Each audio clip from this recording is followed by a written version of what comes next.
In the days of yore, the good old days, some might say, newfangled consoles came with a game to get you started. Sure, bundles crop up as time goes on, but the last console I remember getting at launch with a game in the box was the Super Nintendo.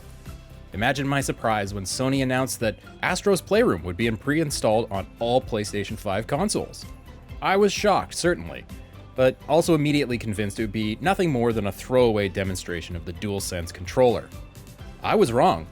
Astro's Playroom is a fantastic tribute to the history of PlayStation, and an utterly grin-inducing love letter to the fun of playing games. Astro Bot first appeared back in 2013's The Playroom as part of one of the AR minigames showcasing the PlayStation camera. Astro's first starring role was in the PlayStation VR's best game, Astro Bot: Rescue Mission. It's a brilliant adventure that deftly wove in experiences that could only happen in VR. Are you detecting a trend yet? Astro's Playroom is a demonstration of the DualSense controller, and the remarkable, medium redefining potential it has. Make no mistake, Astro's Playroom is doing things that literally can't be done anywhere but on the PS5. It's absolutely gorgeous, bursting with charm, and full of technical marvels only possible with this new generation. An ultra-sharp 4K 60 FPS presentation for one, near zero load times for another, and what looks to me to be full ray-traced reflections as the icing on top. Vibrant, super saturated colors punctuate every one of the levels in Astro's Playroom, which take inspiration from the PS5's features. You'll be ice skating in cooling springs and riding the SSD Speedway, to name a couple. It's not an education in console design or anything, but discovering that the blades of grass are actually little silicon wafers is cute as heck. I was tickled pink in the GPU jungle as a mountain-sized GPU sang me a song. The level of witty whimsy Team Asobi puts into their games is now second only to Nintendo, and the gap is frankly quite thin.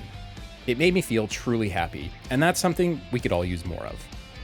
The history of the PlayStation brand is on full display in every level, as each area tracks one of Sony's previous console generations.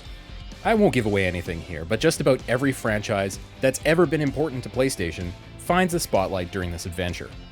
Most surface in the form of Astro's pals acting out famous scenes, and they're a delight. Nostalgic, of course, but boisterously animated too. PlayStation fans of all ages are gonna love them. It's by no means a complicated game. You'll control Astro in a variety of environments and situations, all of them with easy to understand and tack-sharp controls. The level of detail is really the star of the show though, with each area becoming a true playground to mess around in. Kicking beach balls around, crashing through windows, swinging around trapeze bars, there's a huge amount of diversity in what you'll be doing in Astro's Playroom. Nothing overstays its welcome, and most sections left me wanting to do that again, like a kid who just conquered the curly slide. Aside from giving me a few hours of unmitigated joy, Astro's Playroom showcases the DualSense's incredible technical chops. It's the marriage of a few things that makes the implementation so convincing, and any written description of how it changes the experience of play is always going to fall woefully short. Still, I have to try. DualSense is the single biggest change to playing traditional video games ever. Based on what I've played, that's no exaggeration. You can feel Astro's environment. Glass clinks, snow crunches. You can feel and locate rain and dust hitting Astro without looking at the screen. It's preposterously granular, and I gasped aloud repeatedly. With each new sensation, I was baffled. How can this possibly feel so convincing?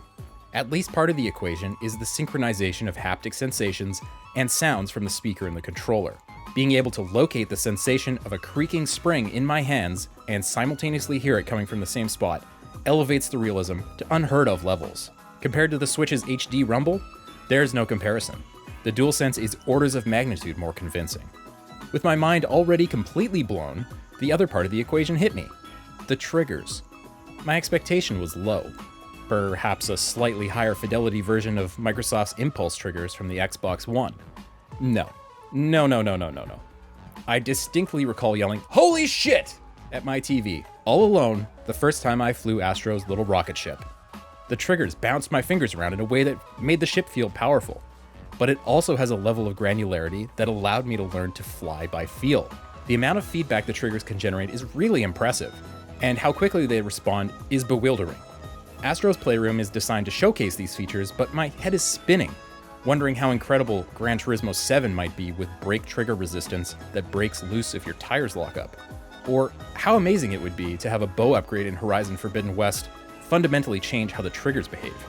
Alas, Astro's Playroom is only a few astonishing, magical hours long. There are lots of collectibles to go after and a leaderboard-driven speedrun mode, but when I was finished, I was still hungry for more. And that's kind of the only criticism I can levy against it. The way it leverages PlayStation's history, I can't wait to see what irresistible creation Team Asobi comes up with next. In the here and now, Astro Bot has earned a place in my heart among the very best of PlayStation's franchises.